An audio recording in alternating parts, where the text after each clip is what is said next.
ಬಜಾರ್ ಆಗ್ಬೋದು, ಆಮೇಲೆ ಅದು ಬರ್ತಾ ಆ್ಯಕ್ಚುಲಿ ಸುಮಾರು ಸಿನಿಮಾ, ಒಂದು 3 ಸಿನಿಮಾ, ಇದು 4ನೇ ಸಿನಿಮಾ.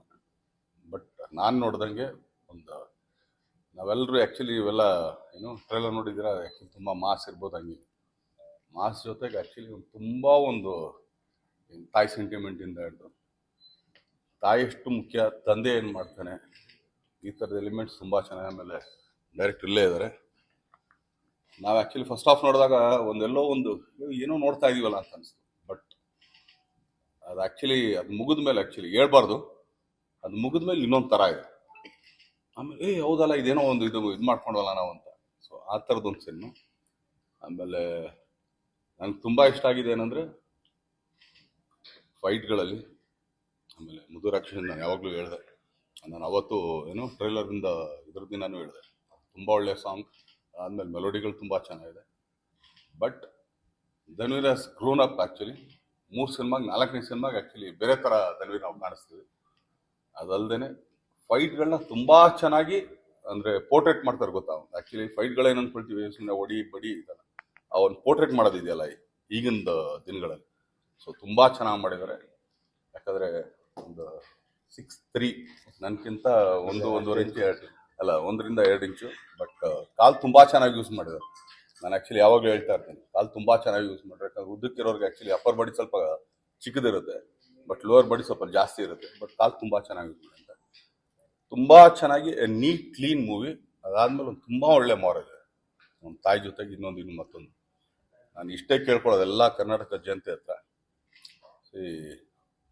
ವಾಮನ ಅಂದರೆ ಏನು, ಅವನೊಂದು ಭಿಕ್ಷೆ ಬೇಡಕ್ಕೆ ಬಂದಂಥ ಹುಡುಗ. ಒಬ್ಬ ಬಲಿ ಚಕ್ರವರ್ತಿ ಹತ್ರ ಭಿಕ್ಷೆ ಬೇಡ್ತಾನೆ. ಸೊ 3 ಹೆಜ್ಜೆ ನೀನು ಎಲ್ಲರೂ ಹಿಡ್ಕೊ ಅಂತ ಹೇಳ್ತಾನೆ. ಅಲ್ಲಿ ಇಡ್ತಾನೆ, ಇಲ್ಲಿ ಇಡ್ತಾನೆ, ಕೊನೆಗೆ ಎಲ್ಲಿ ಹೆಜ್ಜೆ ಇಡಬೇಕು ಅಂತ. ಬಟ್ ಈ ವಾಮನ ಬರೀ ಚಿತ್ರರಂಗದಲ್ಲಿ, ಕನ್ನಡ ಚಿತ್ರರಂಗದಲ್ಲಿ 1 ಕಾಲು ಕೇಳ್ತಾ ಇದ್ದಾರೆ. ಅದು ಕನ್ನಡ ಜನತೆ ಕೊಡ್ತಾರೆ. ಸೊ ಆ ಹೆಜ್ಜೆ ತುಂಬ ಒಳ್ಳೆ ದೊಡ್ಡ ಹೆಜ್ಜೆ ಆಗುತ್ತೆ. ಸೊ ಸಿನಿಮಾ ಮುಗಿತು. ಸಿನಿಮಾನಾ? ಸಿನಿಮಾ ಬಗ್ಗೆ. ಸೊ ರೀಸೆಂಟ್ ಆಗಿ ರಾಯಲ್ ಸಿನಿಮಾ ನೋಡಿದ್ರಿ, ಈಗ 2ನೇ ತಮ್ಮ ಧನ್ವೀರ್ ಅವ್ರು ಆಕ್ಟ್ ಮಾಡಿದ್ರು ವಾಮನ ಸಿನಿಮಾ ನೋಡಿದ್ರಿ. ಇಬ್ಬರ ಕಾಂಬಿನೇಷನ್ ಸಿನಿಮಾ ಯಾವಾಗ ಬರ್ಬೋದು? ಸರಿ ಇಲ್ಲ, ಅದಕ್ಕೊಂದು ಒಳ್ಳೆ ಡೈರೆಕ್ಟ್ ಬೇಕು. ನಾನು ಇವತ್ತು ಹೇಳ್ತಾ ಇರೋದೇನಂದ್ರೆ, ನಾನು ಮಾಡೋದಾಗ್ಲಿ ಇಲ್ಲ, ಚಿಕ್ಕಣ್ಣ ಮಾಡೋದಾಗ್ಲಿ ಇಲ್ಲ, ಧನ್ವೀರ್ ಮಾಡೋದಾಗ್ಲಿ ಇಲ್ಲ ಅನ್ನಲ್ಲ. ಒಂದು ಒಳ್ಳೆ ಕತೆ ಬರಬೇಕು. ಸುಮ್ಮನೆ ಧನ್ವೀರ್ ನಂಗೆ ಗೊತ್ತು, ಧನ್ವೀರ್ ಹಿಂಗೆ ಮಾಡೋದು, ನಾವು ಆ್ಯಕ್ಚುಲಿ ಒಂದು ಪದನೂ ಕೇಳಲ್ಲ, ಕಥೆನೂ ಕೇಳಲ್ಲ. ಧನ್ವೀರ್ ಮಾಡ್ತಾರೆ, ಆ್ಯಕ್ಚುಲಿ ಏನೋ ನಮ್ಮ ಚಿಕ್ಕಣ್ಣನೂ ಮಾಡ್ತಾರೆ. ಆದರೆ ಅವರಿಬ್ಬರಿಗೆ ಆ್ಯಕ್ಚುಲಿ ನ್ಯಾಯ ಒದಗಿಸಂತ ಒಬ್ಬ ಡೈರೆಕ್ಟರ್. ಆ ಥರ ಬಂದರೆ ಖಂಡಿತ ಮಾಡ್ತೀವಿ. ಇನ್ನು ನಾವು ಮಾಡಲ್ಲ ಅಂತ ಏನು ಹೇಳ್ತಿರಲ್ಲ. ಅವತ್ತು ಹೇಳ್ತಾ ಇರೋದು, ಇವತ್ತು ಹೇಳ್ತಾ ಇರೋದು ಒಂದೇನೆ, ನಾವು ಮಾಡೋದು ಕನ್ನಡ ಸಿನಿಮಾ. ನಾವು ಆ್ಯಕ್ಚುಲಿ ಯಾವುದೇ ಬೇರೆ ಭಾಷೆ ಸಿನಿಮಾ ಮಾಡ್ತಾರೆ ಇಲ್ಲ, ನಾವೇನು ಪ್ಯಾನ್ ಇಂಡಿಯಾ ಸಿನಿಮಾ ಮಾಡ್ತೀವಿ. ಕರ್ನಾಟಕದ ಜನತೆಗೆ, ಇಲ್ಲಿರೋ ಥಿಯೇಟರ್ಗಳಿಗೆ, ಇಲ್ಲಿರೋ ಸಿನಿಮಾನ ನಾವು ಮಾಡ್ತೀವಿ. ಧನ್ವೀರ್ ಅಲ್ಲಿ ನಿಮ್ಮ ಫಿಲಮ್ ಮೂವಿಯಲ್ಲಿ ತುಂಬಾ ಇಂಟ್ರೆಸ್ಟಿಂಗ್, ತುಂಬಾ ಡಿಫ್ರೆನ್ಸಸ್ ಏನು ಹೋಲಿಕೆ ನೋಡಿ ಈ ಫಿಲಮ್ ನೀವು ಮಾಡ್ಬೇಕಾಯ್ತು ನಾನು ಕೂಡ ಅನ್ನೋದೇನಾದ್ರು ಬಂದಿದೆ ಈ ಫಿಲಮ್ ನೋಡಾದ್ಮೇಲೆ? ಲವ್ ತುಂಬ ಚೆನ್ನಾಗಿ ಮಾಡಿದ್ರು.